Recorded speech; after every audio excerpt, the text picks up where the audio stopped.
Hello friends, welcome to Green Mind. तो आज हम लोग जूलॉजी का सेकंड पार्ट पढ़ेंगे। ऑलरेडी फर्स्ट पार्ट में हम लोगों ने मोनोसेक्राइड तक कंप्लीट किया था और सेकंड पार्ट में हम लोगों ने डिस्कस किया था कि डाइसेक्राइड के बारे में पढ़ेंगे। तो आज हम लोग जो पढ़ेंगे वो टॉपिक है डाइसेक्राइड।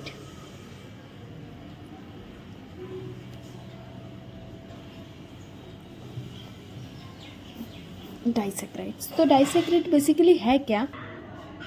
तो डाइसेक्राइड्स क्या है? डाइसेक्राइड्स मेनली कार्बोहाइड्रेट का ही एक पार्ट है। कार्बोहाइड्रेट में क्या, दो मोनोसेक्राइड जब कंबाइन करते हैं तो डाइसेक्राइड फॉर्म करते हैं। मोनोसेक्राइड ऑलरेडी हम लोग पढ़ चुके हैं। मोनोसेक्राइड क्या था? C6। जैसे एक एग्जांपल लिया जाए, एग्जांपल में ग्लूकोज लेते हैं। ग्लूकोज क्या था? C6H12O6। तो अगर डाइसेक्राइड्स का बात करें तो डाइसेक्राइड दो मोनोसेक्राइड को मिलाकर बनता है। तो बेसिकली ये क्या है? 2 यूनिट ऑफ मोनोसेक्राइड। तो डाइसेक्राइड बेसिकली क्या है? 2 यूनिट ऑफ मोनोसेक्राइड। तो ये बनता कैसे है? तो ये कंडेंसेशन ऑफ मोनोसेक्राइड से बनता है। तो कंडेंस्ड होता है जब मोनोसेक्राइड, कंडेंसेशन से बनता है। और कौन सा बॉन्ड जब जॉइंट होता है तब मोनोसेक्राइड बनता है? Glycosidic bond. ग्लाइकोसिडिक बॉन्ड को भी थोड़ा सा डिटेल में हम लोग पढ़ेंगे थोड़ी देर में। तो ग्लाइकोसिडिक बॉन्ड से बनता है। तो डाइसेक्राइड 2 यूनिट ऑफ मोनोसेक्राइड हुआ, मेनली बनता है किसके कारण? कंडेंसेशन ऑफ मोनोसेक्राइड के कारण।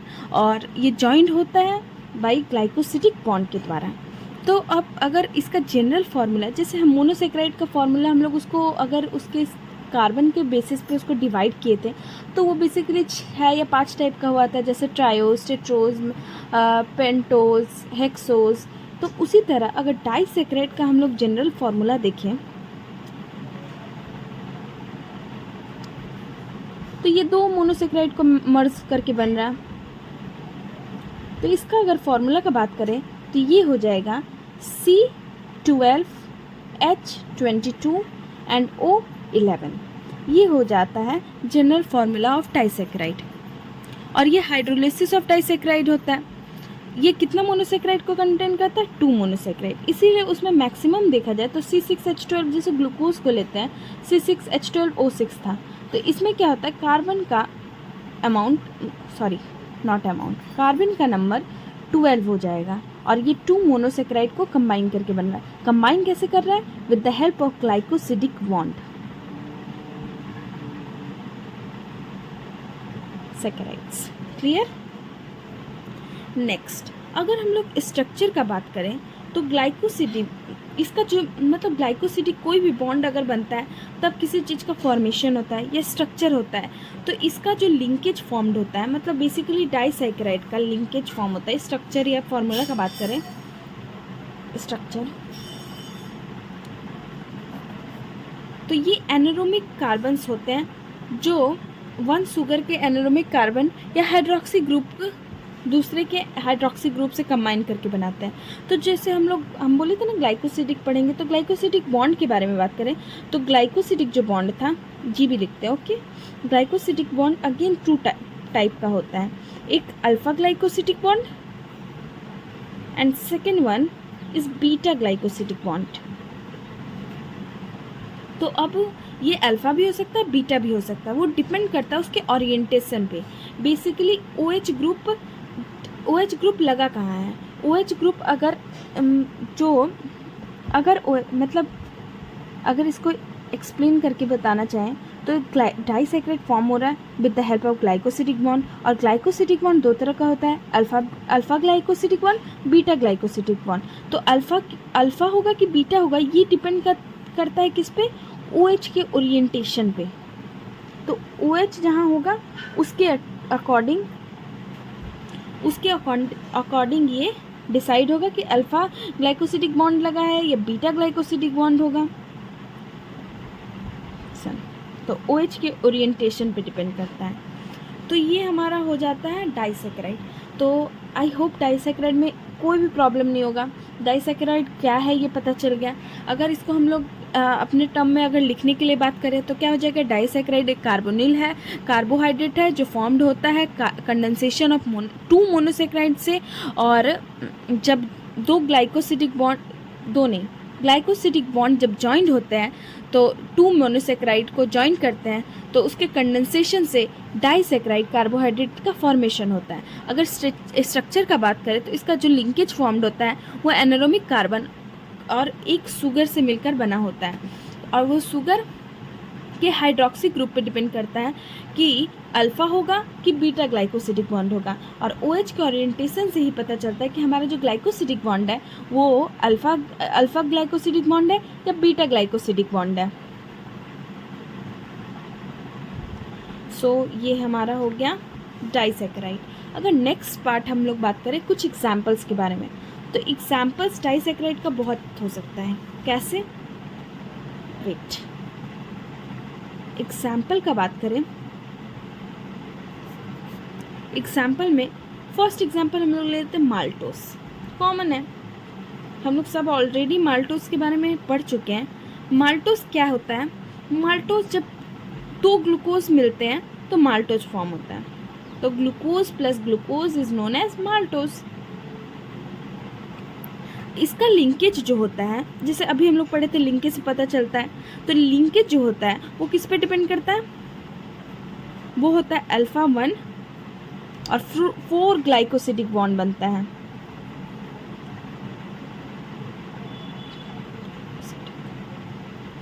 बॉन्ड बनता है। और अगर इसका प्रॉपर्टी के बारे में बात करें या सोर्स के बारे में बात करें तो सोर्स क्या होगा? ये हाइड्रोलाइसिस ऑफ स्टार्च के टाइम बनता है। सोर्स क्या हो जाएगा? सोर्स क्या हो जाएगा? ये formed during hydrolysis of starch.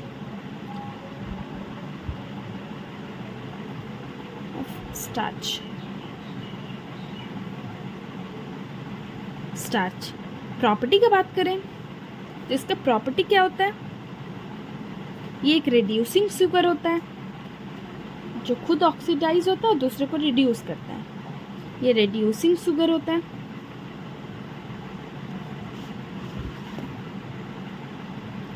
Reducing sugar होता है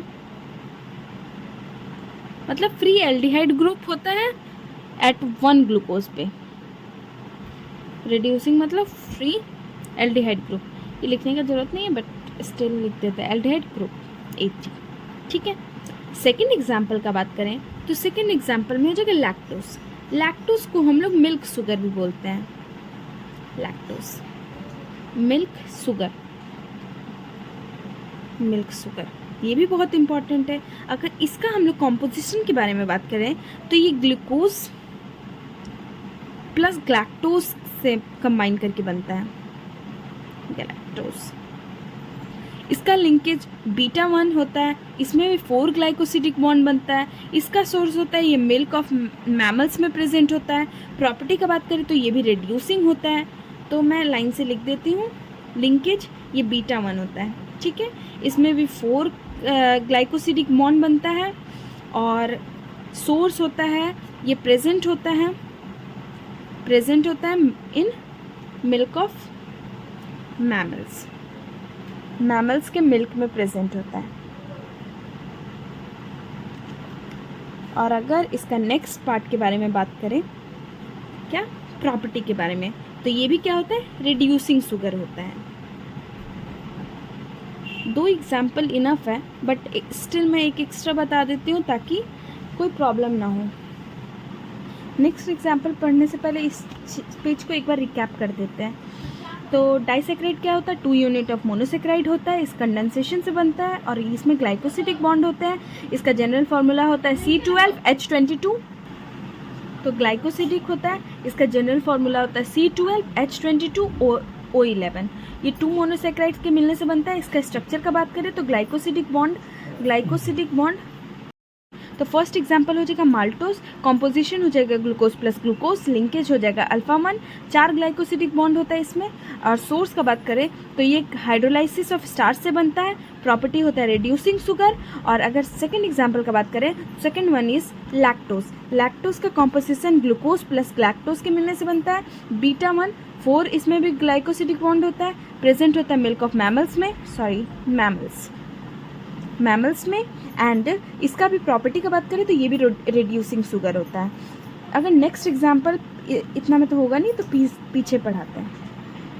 सो नेक्स्ट अगर एग्जांपल का बात करें तो नेक्स्ट हो जाएगा सी नंबर में सुक्रोज। सुक्रोज को हम लोग कॉमनली केन शुगर भी बोलते हैं, केन शुगर। इसका कॉम्पोजिशन का बात करें तो ये ग्लूकोज और फ्रुक्टोज के मिलने से बनता है, ग्लूकोज प्लस फ्रुक्टोज के मिलने से बनता है। ऑलरेडी इस सबका जनरल फार्मूला आप लोग को पता है, मैंने मोनोसेक्राइड में पढ़ा चुका है। और लिंकेज का बात करें तो ये भी अल्फा 1 होते हैं और इसमें 2 ग्लाइकोसिडिक बॉन्ड होता है। किसमें? बोथ मतलब ग्लूकोज में भी फ्रुक्टोज में भी, और दोनों के एनारोमिक कार्बन्स में होते हैं। एनारोमिक कार्बन्स को थोड़ी ही देर बाद हम लोग एक्सप्लेन करेंगे जब उसके पार्ट्स के बारे में पढ़ेंगे। तो इसमें 2 ग्लाइकोसिडिक बॉन्ड होता है और किसके बिटवीन होता है? बोथ एनोमेरिक कार्बन्स के बीच में। अगर इसके सोर्स की बात करें तो ये शुगर केन, बीट रूट में पाया जाता है, sugar cane and beet root.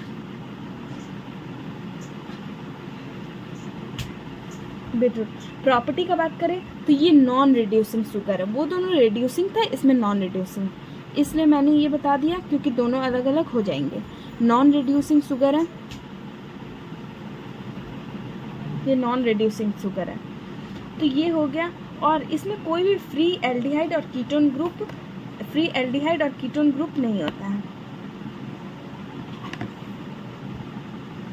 सो अब हम जनरल प्रॉपर्टी के बारे में बात करते हैं। किसका? डाइसेक्राइड के। Properties of disaccharide. अगर इसके फिजिकल प्रॉपर्टी की बात करें तो ये क्या होता है? क्रिस्टलाइन होता है, स्वीट इन टेस्ट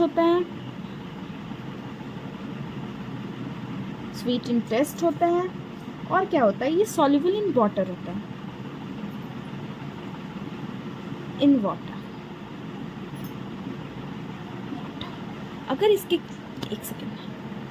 इसके केमिकल प्रॉपर्टी के बारे में बात करें तो ये एसिड से हाइड्रोलाइज्ड होता है, हाइड्रोलाइज्ड बाय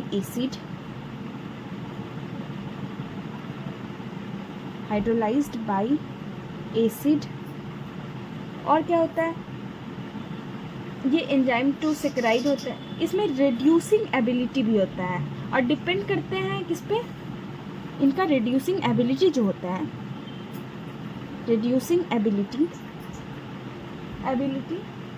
वो डिपेंड करता है presence of free carbonyl group पर, depend on presence of free carbonyl group पर। जैसे माल्टोस हो गया, लैक्टोस हो गया, वो क्या है? रिड्यूसिंग शुगर है। सुक्रोज हो गया, वो नॉन रिड्यूसिंग शुगर है। एग्जाम्पल में देखा जाए तो माल्टोस, लैक्टोस, ये क्या है? रिड्यूसिंग शुगर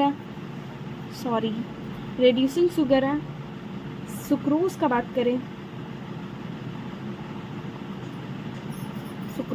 करें तो ये नॉन रिड्यूसिंग शुगर है। नॉन रिड्यूसिंग शुगर और रिड्यूसिंग शुगर भी अभी हम लोग डिटेल में पढ़ेंगे, ये भी हमारे इस चैप्टर का पार्ट है, तो थोड़ी देर में पढ़ेंगे, ठीक है।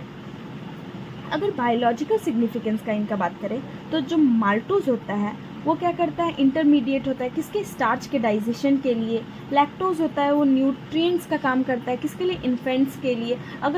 और एक चीज़, अगर लैक्टोज का इनटेक अगर ज़्यादा किया जाए तो उसके इनटॉलरेंस के कारण हम लोग को डाइजेशन में भी डिसऑर्डर कॉज हो सकता है। तो ये इसका एक हार्मफुल भी इफ़ेक्ट है। सुक्रोज का बात करें तो ये कॉमन डाइटरी शुगर का काम करता है और हम लोग को सोर्स ऑफ एनर्जी देता है, बेसिकली सोर्स ऑफ एनर्जी, और बहुत क्विक सोर्स ऑफ एनर्जी है। मतलब बोला जाता है कि सुक्रोज को अगर when we get sucrose instant हम लोग को एनर्जी मिलता है। तो ये इंस्टेंट एनर्जी गिवर भी है। तो अगर बायोलॉजिकल सिग्निफिकेंस का बात करें,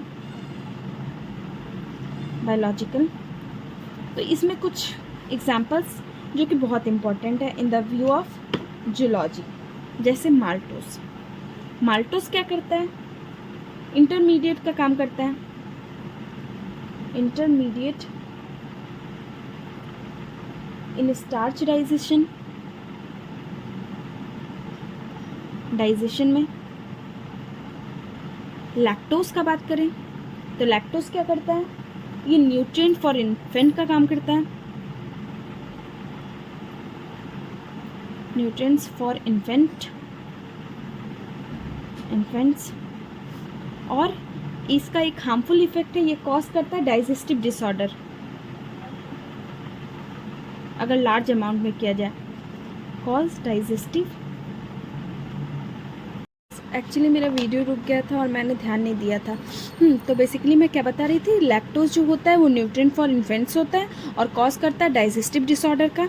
सुक्रोज जो हमारा लास्ट एग्जांपल होता है बायोलॉजिकल, सुक्रोज क्या करता है? ये कॉमन डाइटरी शुगर होता है और ये इंस्टेंट एनर्जी प्रोवाइड करता है। तो ये हमारा डाइसैकेराइड कंप्लीट होता है।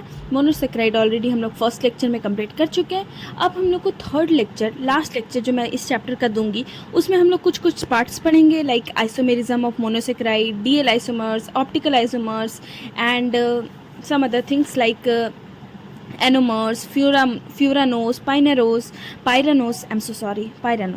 epimers, and the last topic is reducing and non-reducing sugar। और ये पढ़ते ही हमारा ये चैप्टर कंप्लीट हो जाएगा। So thank you.